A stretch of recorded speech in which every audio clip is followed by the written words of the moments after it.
Bonjour et bienvenue sur Besoin d'aventure. Dans cette vidéo, je vais vous montrer un exemple d'orientation dans le brouillard, mais sur un GR. Donc les GR ont la particularité d'être balisés par une marque, un trait blanc sur un trait rouge, ce qui facilite beaucoup l'orientation.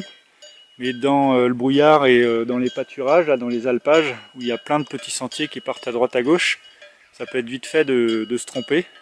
Et donc faut être vigilant et avoir un maximum d'outils et d'indices pour être sûr de son coup et de savoir où on va.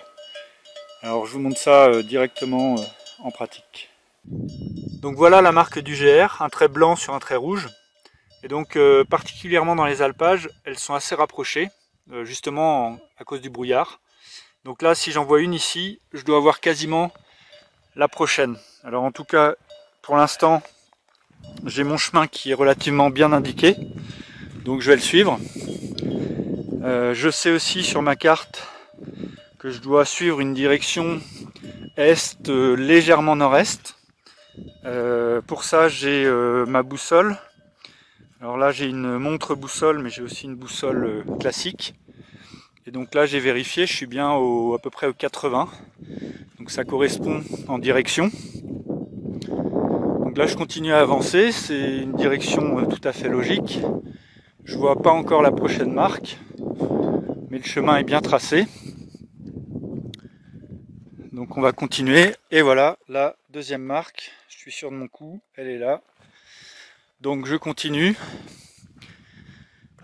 Et ce qui est important aussi, c'est d'avoir une idée précise de la distance que je dois faire dans cette direction avant d'avoir un virage ou une intersection ou un point remarquable. Donc là j'ai encore une marque.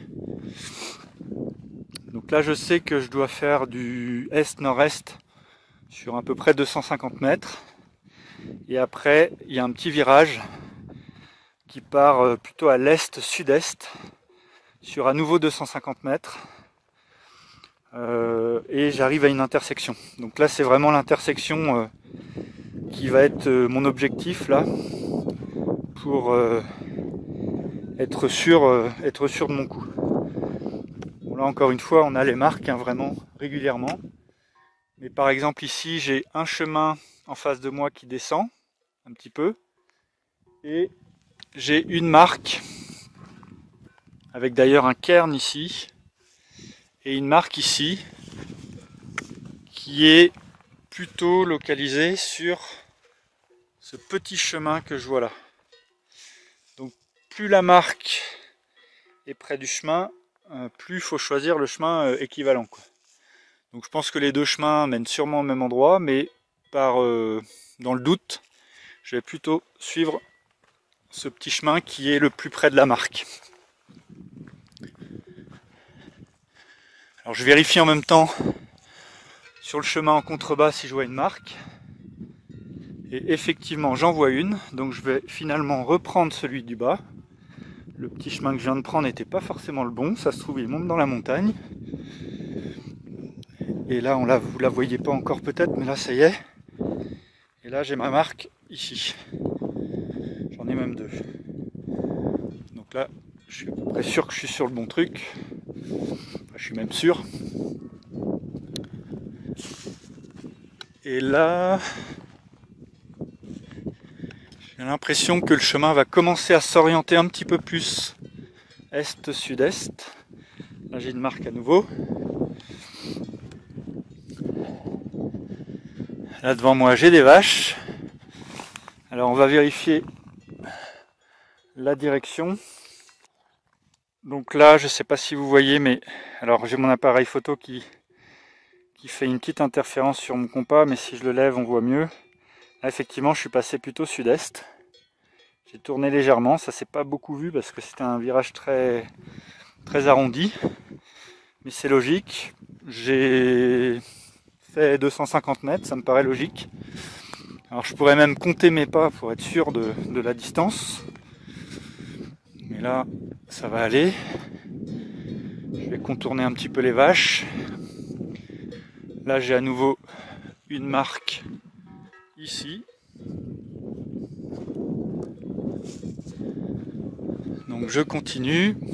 Et quand j'ai une notion de ma distance, ça me permet également d'avoir une notion du temps que je vais mettre à parcourir cette distance-là.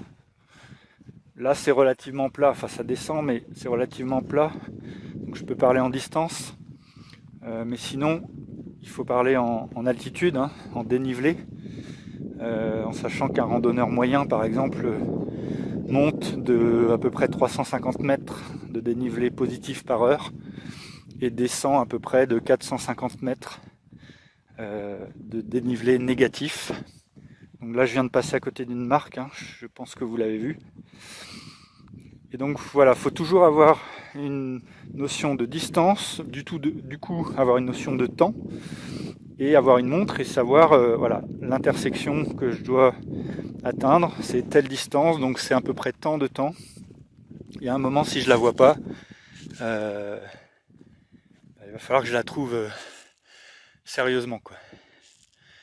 Alors, là, j'ai une marque.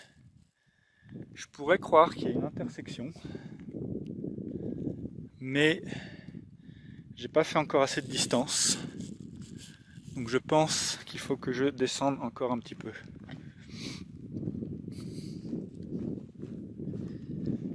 Et je vais devoir arrêter parce qu'il commence à pleuvoir et mon appareil est tout mouillé. Donc j'arrête là et je reprends si je peux tout à l'heure.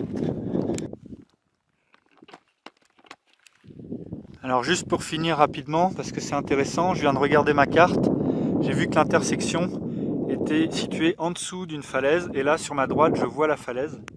Donc je sais qu'il faut que je descende en bas là, de cette petite falaise et je devrais trouver l'intersection.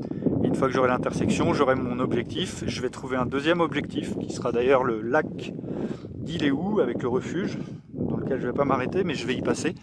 Et ce sera mon deuxième objectif. Et il faut avoir comme ça à chaque fois un objectif relativement proche, avec une notion de distance, de temps, d'altitude et de direction.